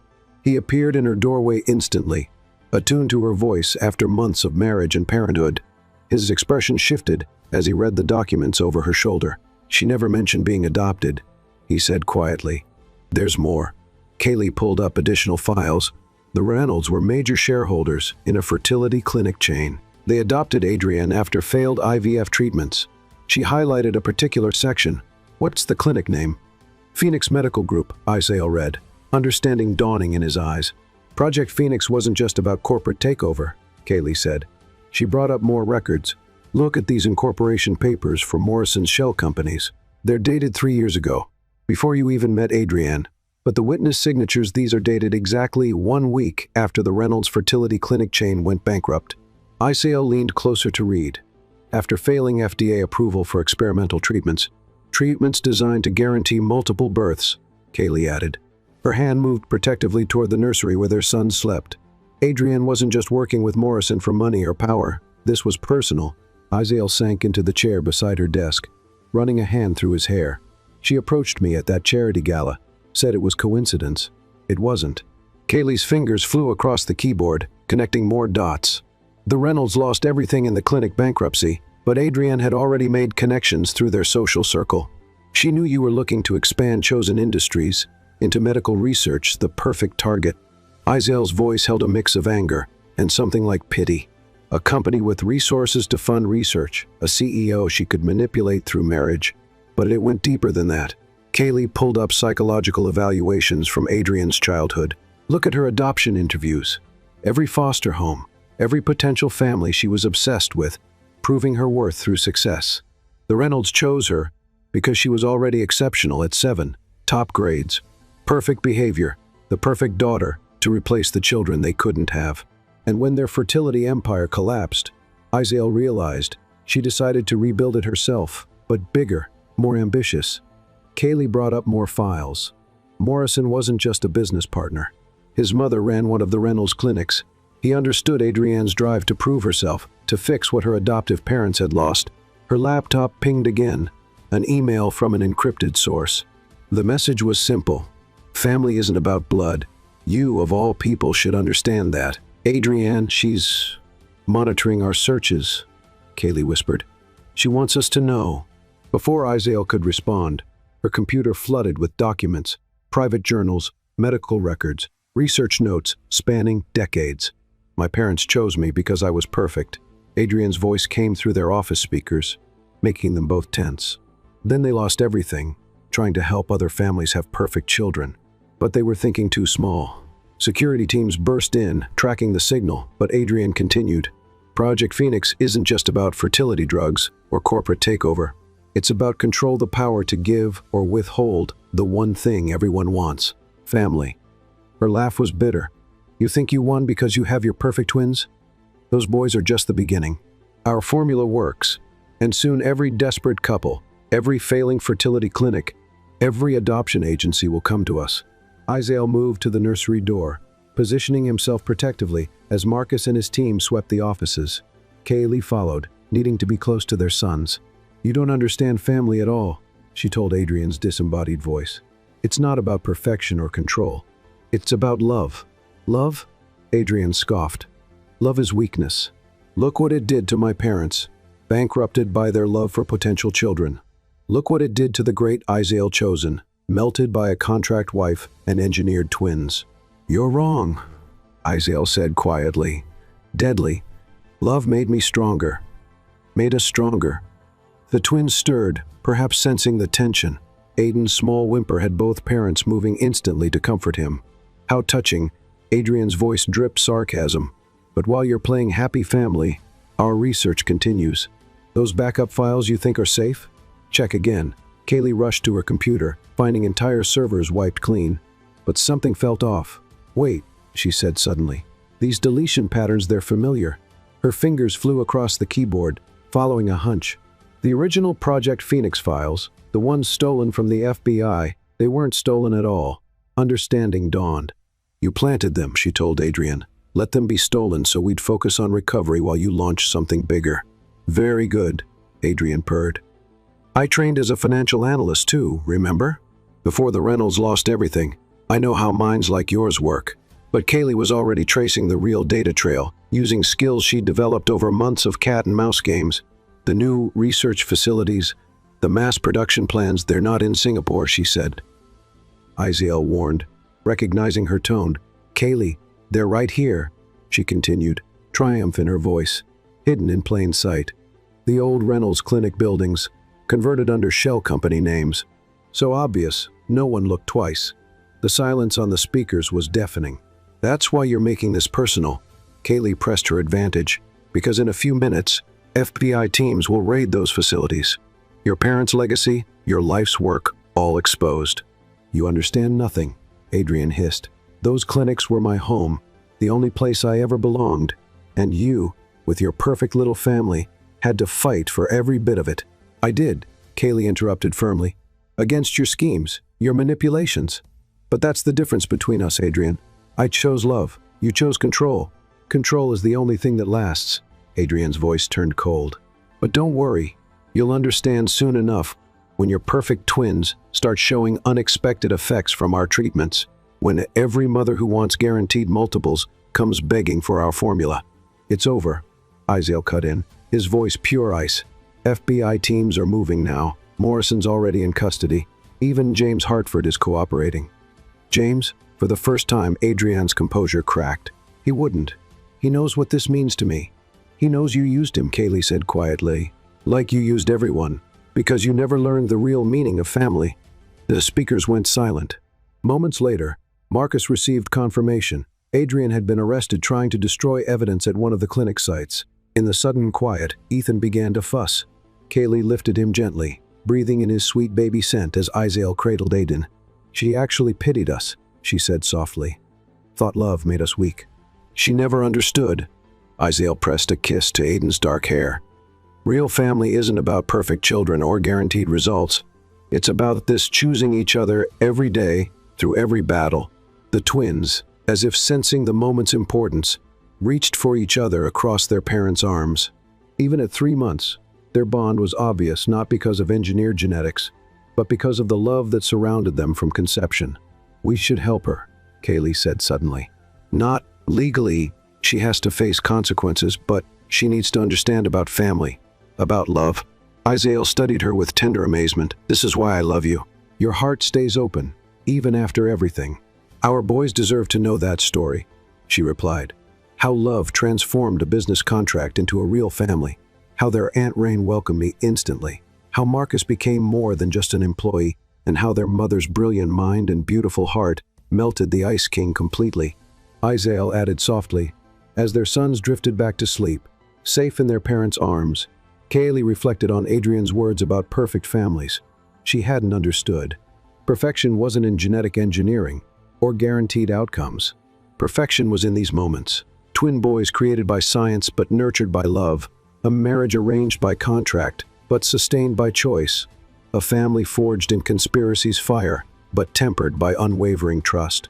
And as FBI teams dismantled Project Phoenix's facilities, as Adrian faced the ruins of her controlled world, true family love had proved itself once again the most powerful force of all. Chapter 12. Full circle 1 year after the twins' birth. Kaylee stood in Isael's office, their office now watching the sunrise paint the city skyline in shades of gold. Behind her, framed photos covered one wall, the twins' first Christmas, their family vacation in the Hamptons, candid moments of Isael with their sons. The Ice King had become the most devoted father, his transformation complete. The door opened, and Isael entered, impeccable in a charcoal suit, but with a stuffed dragon peeking from his pocket, Ethan's favorite, apparently smuggled into his jacket during morning cuddles. "The boys?" she asked, smiling at the toy. "Safe with Rain at home?"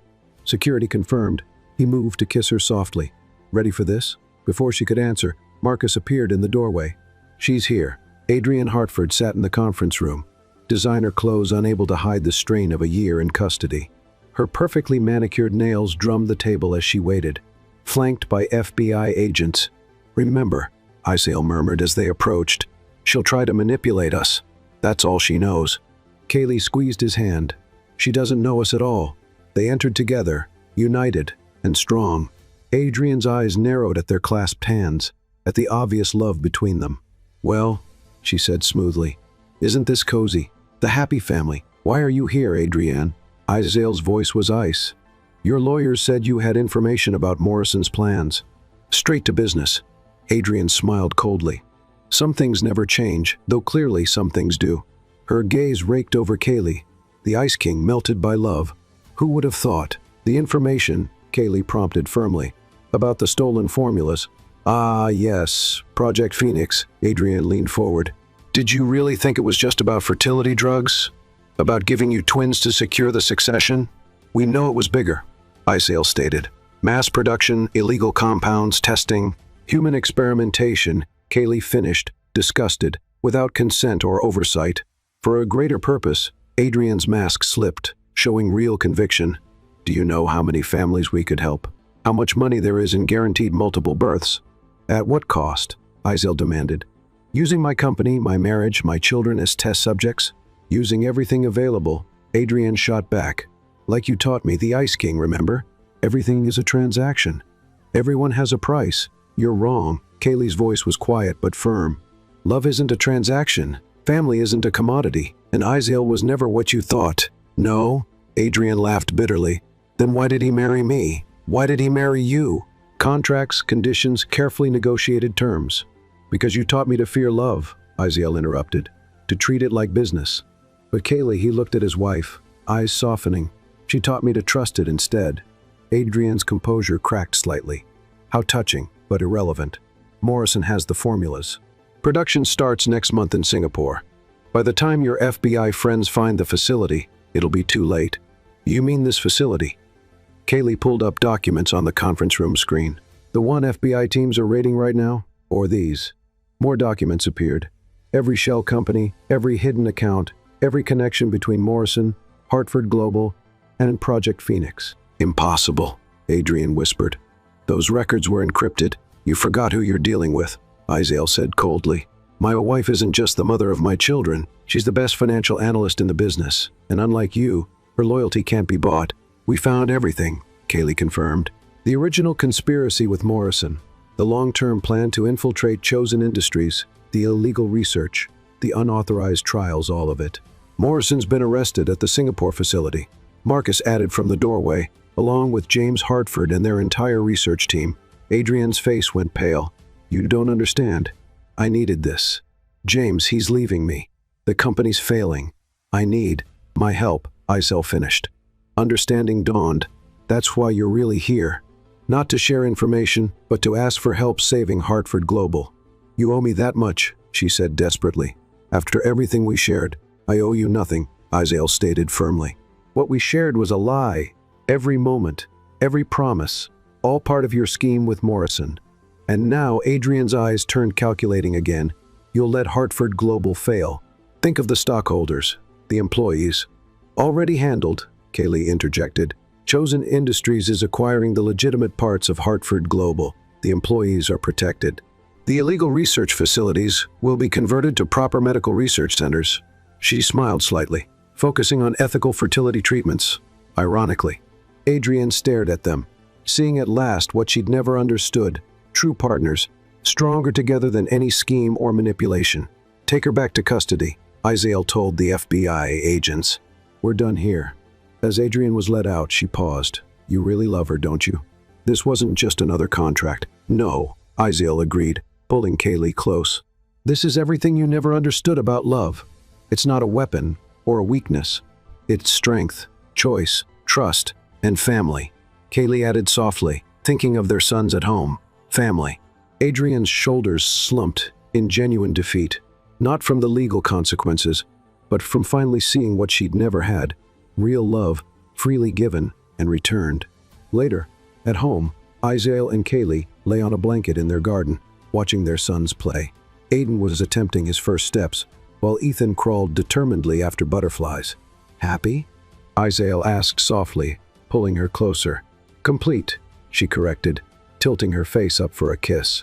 Though, she guided his hand to her stomach, still flat, but holding a new secret, getting more complete every day. His eyes widened. Really? You're sure? Doctor confirmed it yesterday, she smiled. No fertility drugs needed this time, just us and love. His kiss was passionate, joyful, full of promises for their future. When they parted, both breathless, he pressed his forehead to hers in their special gesture. I love you, he whispered. Contract wife, real wife, mother of my children, partner in everything. I love you too, she replied. Ice King, devoted father, my strength, my heart. A squeal of triumph made them look up. Aiden had managed 3 wobbly steps before plopping down, grinning proudly. Ethan abandoned his butterfly chase to clap for his brother. As they moved to gather their sons close, celebrating the small victory as a family, Kaylee marveled at their journey. From cold contracts to warm embraces, from business arrangements to boundless love. Their enemies had tried to use marriage as a trap, children as chains, love as a weapon. Instead, they'd found the greatest truth of all, that real love, chosen and cherished, was the strongest force in the world, strong enough to melt ice, heal wounds, create miracles.